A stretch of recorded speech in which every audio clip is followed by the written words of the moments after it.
Merci de ces propos liminaires très sympathiques à mon égard. Je m'excuse de vous parler en anglais, mais j'ai cru comprendre que je serais traduit de manière simultanée. C'est un plaisir pour moi d'être ici. Je voudrais remercier nos hôtes de m'avoir invité à vous parler aujourd'hui.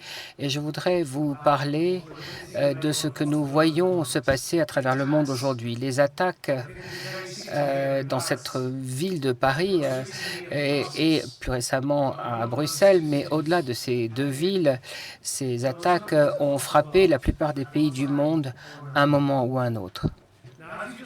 Comme vous l'avez entendu dire dans cette introduction, ces attaques ne sont pas des faits isolés, mais ce sont plutôt le résultat et le produit d'un réseau de personnes qui travaillent de manière interfrontalière pour coordonner les choses au niveau opérationnel, également au niveau intellectuel et idéologique pour faire passer leurs idées. Et depuis des décennies maintenant, cette idéologie théocratique qui cherche à imposer une version de l'islam sur la société, c'est répandu un peu partout dans les sociétés musulmanes, dans les communautés musulmanes où elles ne représentent qu'une minorité. Et la situation en est arrivée à un tel stade qu'aujourd'hui, on a diagnostiqué le problème comme étant un problème qui s'étend à toute la planète et qui peut être qualifié d'insurgence djihadiste. Et cette insurgence djihadiste mondiale a déclenché des guerres civiles dans des pays tels que l'Afghanistan, une guerre civile en Syrie,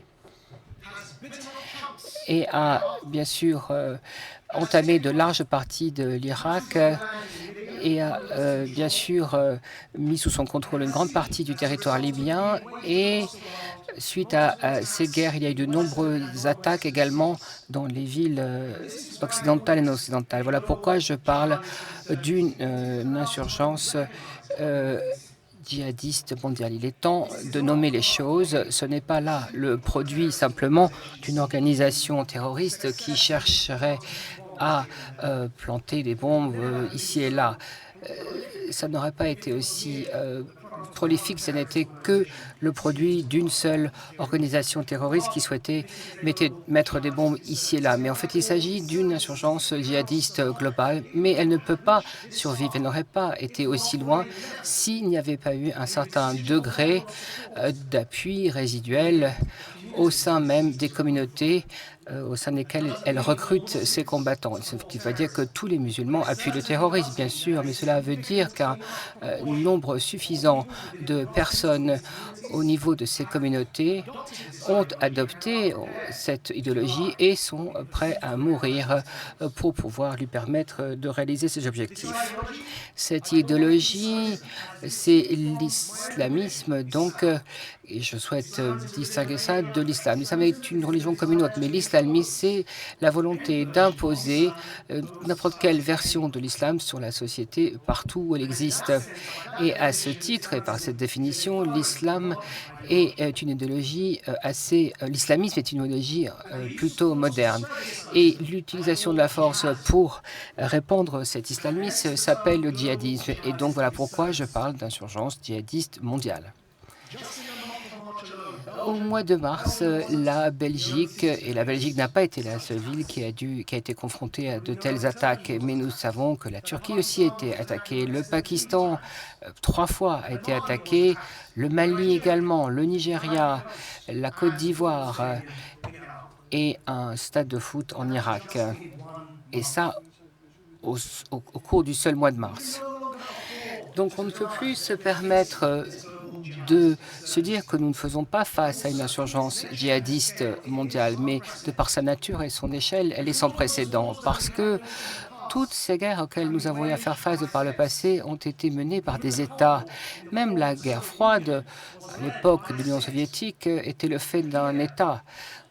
Mais ici, nous sommes face à une insurgence djihadiste globale qui est menée par des personnes qui ne sont pas des États au pluriel. Ce sont des groupes qui sont affiliés ou qui sont en concurrence les uns avec les autres, mais qui partagent le même dogme, c'est-à-dire d'imposer une certaine forme de l'islam, et ceux qui ne veulent pas y adhérer, eh bien, seront forcés à le faire. Même ceux qui ne sont pas violents, eh bien, partagent l'objectif ultime qui est d'imposer une version de ma propre religion, ce soit par le droit ou par la force. Et tous ces groupes qui participent à cette insurgence djihadiste sont nés soit des mouvements talibans ou de Qaïda.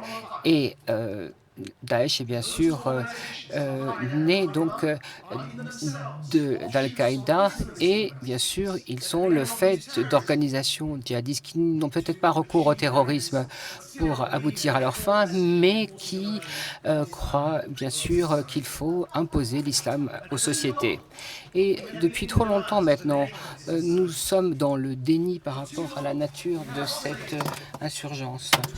Depuis trop long, nous avons fait la différence entre ceux qui veulent mettre la culpabilité sur l'islam et les musulmans qui ne sont pas capables, qui n'ont pas le désir de s'intégrer donc dans le cadre de normes laïques, et ceux qui veulent mettre la tête dans le sable, eh bien, ne peuvent pas dire que ceci est du fait de ce qui a été mis en route par George Bush. L'idéologie de l'islam qu'on entend souvent dire ici, notamment juste après les attaques terroristes, les voix dans les médias qui disent que soit c'est le résultat de l'islam, soit ça n'a rien à voir avec l'islam.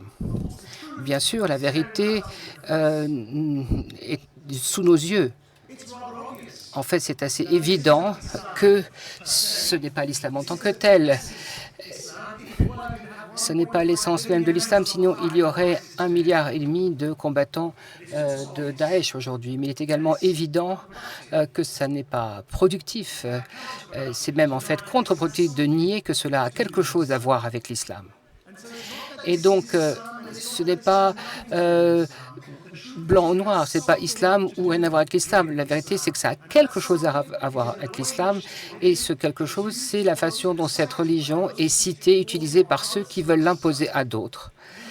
Et nous devons reconnaître ceci parce que si mon diagnostic est vrai, c'est-à-dire qu'il s'agit d'une insurgence djihadiste mondiale, eh bien la manière de la mettre en déroute, c'est en essayant de saper donc ses appuis dans les communautés. Et on ne peut pas le faire sans remettre en question donc ce qu'elle prône et sans se dissocier de son message. Et voilà pourquoi les deux approches des années néoconservatives et les années donc du président Obama ont été, à mon avis, erronées. Merci.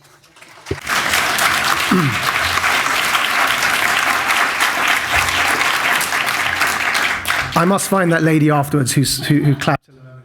Je dois trouver la personne qui a applaudi, mais il est vrai que les approches à la fois d'Obama et des années néoconservatives ont été fausses. Si je pouvais caricaturer l'approche de Bush et de cette néoconservative, c'était d'imposer la démocratie avec un fusil. C'est une caricature, bien sûr, mais ça fonctionne en tout cas pour un discours de 10 minutes. Si je devais caricaturer les années Obama, je dirais que ce que nous, libéraux, et moi je me considère comme libéral, ce que nous avons évité de faire, c'est d'entrer dans des idées de débat pour reconnaître cette idéologie et pour l'isoler, donc la distinguer de l'islam. Nous avons été pétrifiés par cette idée qu'on allait être non politiquement correct. Donc ce qu'a fait Obama, de crainte de ce que d'apparaître politiquement incorrect, c'est qu'en fait, ils sont devenus plus néoconservateurs que les néoconservateurs eux-mêmes. Les faits en sont la preuve. C'est le président Obama et sa Maison-Blanche qui ont permis au président des États-Unis d'assassiner des personnes sans avoir à rendre de compte. Et c'est sous l'administration d'Obama qu'il y a eu, bien sûr, des opérations déclenchées beaucoup plus qu'à l'époque de Bush. La vérité, c'est que nous étions pétrifiés à l'idée de discuter de ces idées, alors que j'ai dit que la présidence de Bush pouvait être caractérisée comme une tentative d'imposer remplacé la démocratie avec un fusil. La présidentie d'Obama a laissé tomber la démocratie et passer du fusil au char d'assaut. Ce que l'on doit faire plutôt, c'est se concentrer sur les idées elles-mêmes. Si c'est vraiment une insurgence, c'est la seule manière d'y faire face, c'est de remettre en question ces idées et de galvaniser la société civile à cette fin. On ne peut pas se sortir de ce problème de manière fulgurante. Il faut qu'il y ait des lois et la solution viendra d'un travail sur les communautés pour que ces conversations difficiles puissent se faire sur la nature de l'idéologie islamiste, la menace que cela pose aux communautés musulmanes elles-mêmes. Et il ne faut pas donc laisser passer sous le silence le harcèlement et la victimisation imposée par les islamistes. Donc ces arguments doivent émerger au niveau communautaire et si on ne le fait pas, eh bien le contrat social qui nous lie tous, à gauche comme à droite, dans nos sociétés, va être bien sûr dévoré par ceux qui se préoccupent de savoir si on va payer plus ou moins d'impôts, qui se fichent pas mal de savoir si nos États sont trop centralisés ou pas assez. En fait, ce qui les préoccupe, c'est de réfuter les valeurs civilisationnelles, les valeurs de base qui nous lient les uns à l'autre, que l'on soit de gauche ou de droite. Donc, il s'agit donc du contrat social dans des sociétés laïques, démocratiques, qui, bien sûr, sont mises en danger. Et bien sûr, j'ai moi-même souscrit à cette idéologie. Pendant 13 années, j'ai été à la tête d'une organisation qui attaquait ce contrat social au sein même d'une communauté musulmane. Donc, il faut que ce débat devienne l'objet d'un bipartisme politique et il faut renforcer le contrat social pour tous nos citoyens et tous nos résidents. Et cela veut dire que tous ensemble, nous sommes responsables de cela. On n'est pas forcément homosexuel si on veut remettre en question l'homophobie. Ce n'est pas la peine d'être noir pour remettre en question le racisme. Et si on n'est pas forcément musulman, donc pour remettre en question la théocratie. C'est la responsabilité de tous au sein de la société. Donc toute rhétorique qui vise à faire ce que Daesh fait lorsqu'ils définissent les personnes essentiellement par rapport à leur identité religieuse, lorsque vous voyez un citoyen britannique, vous voyez un musulman de Grande-Bretagne. Ça, c'est le cadre que Daesh veut imposer à tous. On devrait rejeter ce cadre. Donald Trump devrait rejeter ce cadre. Et plutôt, ce qu'on devrait faire, c'est bien sûr revenir aux bases de la citoyenneté et renforcer des contrats sociaux démocratiques et laïques pour être tous ensemble, debout, face à l'extrémisme théocratique. Et comme je l'ai dit précédemment, j'inclus, quand je dis nous tous ensemble, nos citoyens qui sont également musulmans, qui doivent exercer leur influence dans ce débat. Merci beaucoup.